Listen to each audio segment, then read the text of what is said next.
Speaking of the 76ers, Joel Embiid, he went down, him and Markelle Fultz, they collided faces. Joel Embiid immediately went to grab his eye, and I guess he has an orbital facial, fracture, and he is out indefinitely. Obviously, the playoffs start in about 2 weeks, so I'm sure he'll be back for the first round. Yeah, I'm sure. And even right now, the 76ers and the Cavaliers are basically in a dead heat for the third, seed in the East. And I honestly think that this race, like me trying to talk about game to game who I think is going to be the third or fourth seed, or even any of these segments or topics that involve with this week's of topics, right? Mm-hmm. It's like I don't care from game to game what's going to happen. This season for everybody, with the exception of the Detroit Pistons, it's going to come down to the very last game of the season. Yeah. That includes the Nuggets, that includes the Clippers, that includes the Jazz, that includes the Pelicans, that includes the Timberwolves, that includes the Thunder, that includes the Bucks and the Heat. And, the Bucks and the Heat, they really don't have to win one more game. Their magic number is really one in order for them to basically eliminate Detroit. Yeah. But still, the 76ers, they were the 8th seed at the All-Star break, which is why you argue with me for some dumbass reason that Kemba deserved to be an All-Star over Ben Simmons. Yeah. Kemba did not deserve to be an All-Star over Ben Simmons. Yes, he did. No, he did not. Ben Simmons is a better basketball player than Kemba Walker. Yeah, of course. But he didn't deserve it. The AFC can't have 2 All-Stars. I actually think the White Damage should have even had Kemba's spot. That's the bullshit. AFC can't have 2 All-Stars. That's you can't. bullshit. You value winning, bro. Like you said, you value winning. You still have to reward winning when it comes to the All-Star game. The AFC, I'm sorry, yes, but you have to reward.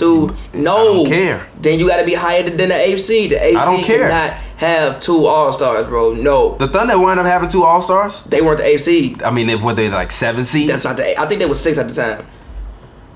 Whoop-de-fucking-do. When the whole shit is motherfucking separated by 3 games. It's cool. It's better than the AFC. Come on, man. That's bullshit. It's better than the AFC. Ben Simmons was especially when one is a rookie. Ben Simmons was robbed of being an All-Star. That makes you fair. In terms of if I'm a believer in this team, yes, I'm still a believer. And now that they've gotten deeper, I'm a believer in them all the way up until whenever their youth shows against a team that's more savvy, that's when they're gonna lose.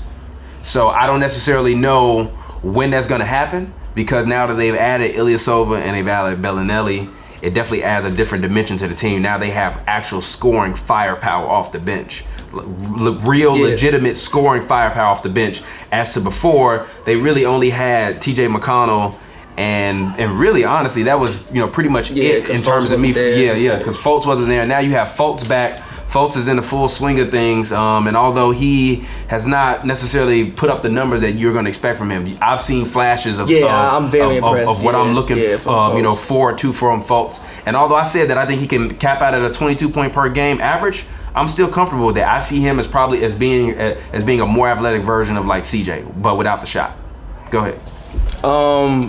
With Fultz, the thing that I didn't realize was how big Fultz is. Fultz is not a small guy. Fultz is like 6'4", probably I would say 200 pounds right now. And he's, 19 years old? So that means he hasn't even been through an NBA weight program. So that means he hasn't even been through an NBA weight program yet. Yeah. And you already can't stop him from getting to the rim. I think Ben Simmons said that in practice. Mm-hmm. He said that you were practicing like, yo, you can't stop him from getting to the rim. Like, you see it. When Fultz wants to get to the rim, he can get to the rim. Yep. And he's mad athletic. He just destroyed somebody from Atlanta. Mm-hmm. I don't even know why the man jumped. Mm-hmm. He just destroyed the man from Atlanta the other day. The shot doesn't look terrible. Now, he hasn't extended it to 3-point range yet, but again, with his size, I don't think he really needs to. And he seems to be a good playmaker. Even today, he only had 4 points, but he had 4 assists. Yes, Markelle Fultz right now is 6'4", 200 pounds. Yeah. So that's good. It gives you another playmaker on the floor as well. Like, yo. He's still only 19. And I think we all have to realize he was the number 1 pick in the draft. Everybody we're talking about, he was picked over them.